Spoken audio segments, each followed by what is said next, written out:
Alright everybody, so here's your Jordan. Nice North Carolina blue. Time to take this baby apart. Woo!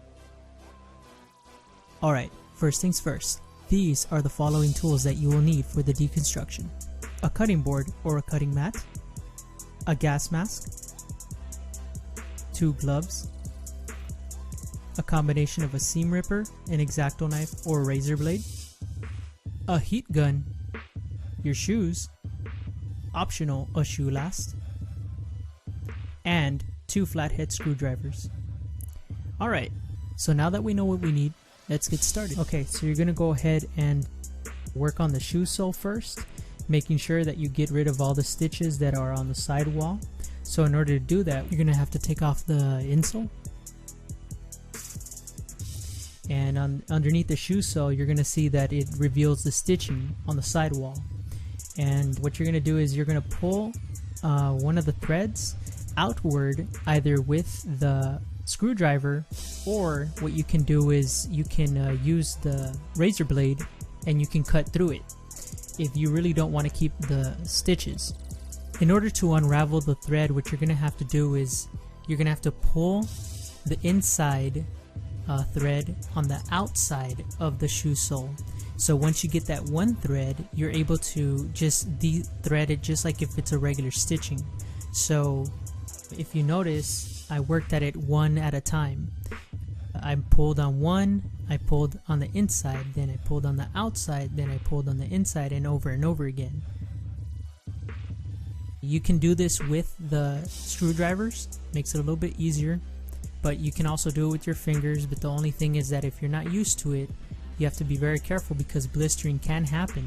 So this is why I tell you guys to also use your gloves, and to be on the safe side, if this is your first time doing a deconstruction, I'd rather that you guys use the screwdrivers. After you're done de-threading the whole side stitching of the shoe, what you want to go ahead and do is use your heat gun and try to heat up the shoe sole. Most people that I've seen that do deconstructions, they basically cut through the side stitching or the side upper. They don't bother using the heat gun to do a clean removal of the sole and the upper. Instead, what they do is that they use the razor blade and they just cut around the upper.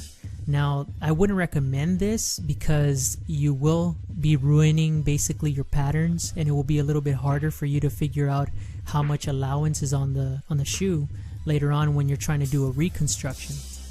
What I would recommend that you guys do is use either a heat gun, or you can use acetone instead of a heat gun, but don't use both together.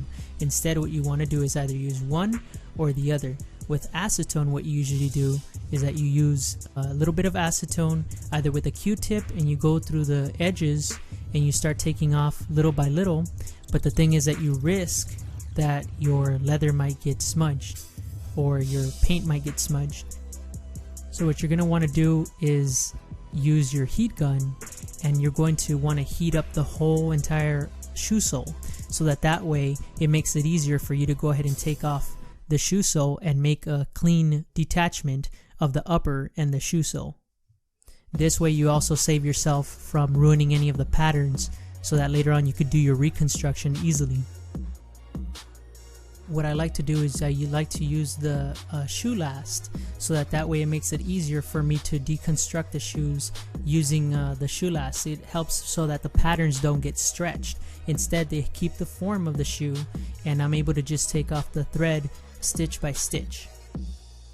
Now, even though you don't see me using a gas mask or a mask in this process, I would definitely recommend that you guys, if this is the first time that you ever use any of these products or any of these tools, that you use precaution. As you can tell, removing the sole in a clean detachment is a long process, but again, I can't stress this enough. If you can do a clean removal, I'd rather that you guys try a clean removal than having to use your razor blade, because again, it can ruin your patterns. If you notice, I do use a little bit of a cutting motion with the razor blade on the shoe sole and the uppers. The reason for that is because some of these parts of the Air Jordan 1s, especially on these North Carolina blues, they made it with a very thin, flexible leather, which makes it a little bit more difficult to detach, even when using the heat gun. In this case, since the leather is thinner, they used a little bit more contact cement on it, so I was having a little bit more of a harder time taking it off. But once you get the shoe soles off, it's much more easier to work with your leather now. So if you guys need to take off the uppers, this is not going to be that difficult anymore. After you take the shoe sole off, what you're going to do next is you're going to work on the strobel, which would be considered the bottom shoe sole. That's basically a material that's made almost like a sock lining. You're going to cut the bottom of that material stitch by stitch. So if you notice, I'm working my way around the stitches, and basically I'm detaching that part first, so that it makes it easier for me to work on the toe box and the uppers later on.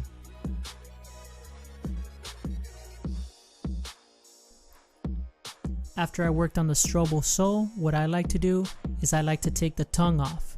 So what I like to do with this part is do a combination. I first start off with the seam rippers, and then afterwards I cut any little portions that I haven't cut off with the seam rippers with the razor blade. What you're going to want to do is make sure that with your razor blade you cut on one of the portions that attaches the whole entire shoe. What I mean by this is that usually, especially with the Air Jordan 1, there are two sides that attach the toe box and the upper, or the sides. Now, there is a little panel which is usually close to the side medial portion of the shoe or the foot, and you're able to cut that little portion right there where the side panel is at, and that basically detaches the whole entire shoe. I'm also working on the next side panel. That way I can go ahead and separate the toe box from the upper. You're going to want to cut it stitch by stitch, because if you pull, you're going to stretch out the leather, and again, it's going to be difficult, so that way you can do your reconstruction later on. You're not going to pull the leather, you're just going to ease it off a bit by cutting just one by one, stitch by stitch. And if you notice, that's already taken off, and there is some kind of canvas that's on the inside of the toe box, which made it a little bit more difficult to actually, to rip the seams. I think that was what was giving the most trouble when it came down to detaching the shoe sole with the uppers.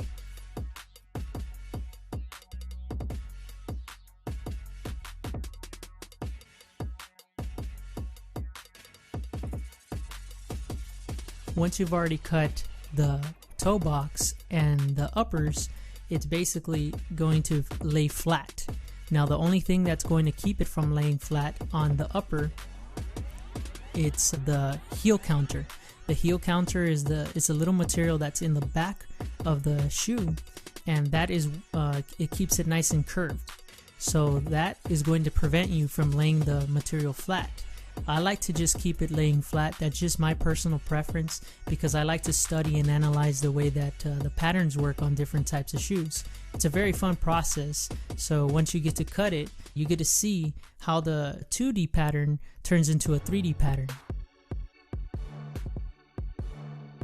So if you notice, once I cut the back part of the lining or the heel lining, you'll notice that there's a sponge inside. That sponge and the heel counter, they're actually glued on or compressed onto each other. It made it very difficult to take it apart and lay the material flat.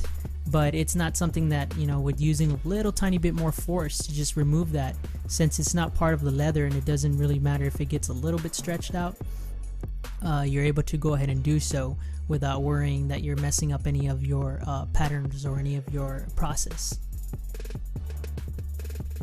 And after we have the heel lining separation from the upper, that's it. The deconstruction is complete. Now the process can continue if one were to choose to do individual pieces, But basically, this is all that there is to deconstruction. And then after this, you can do whatever you want with your deconstruction. And if you want to reconstruct, this is the time.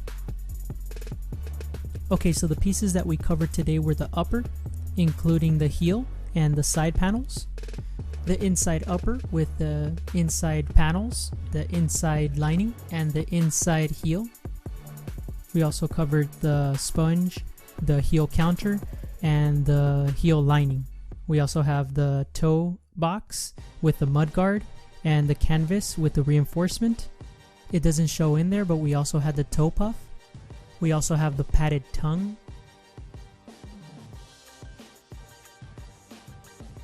This is also the sole. We didn't really cover too much of it other than having to separate it like crazy. We also have the strobel insole, which we were able to take off fairly easily. And yeah, that's all it takes to do a deconstruction. And if you liked our video, make sure to give it a thumbs up and subscribe. See you next time. Thanks.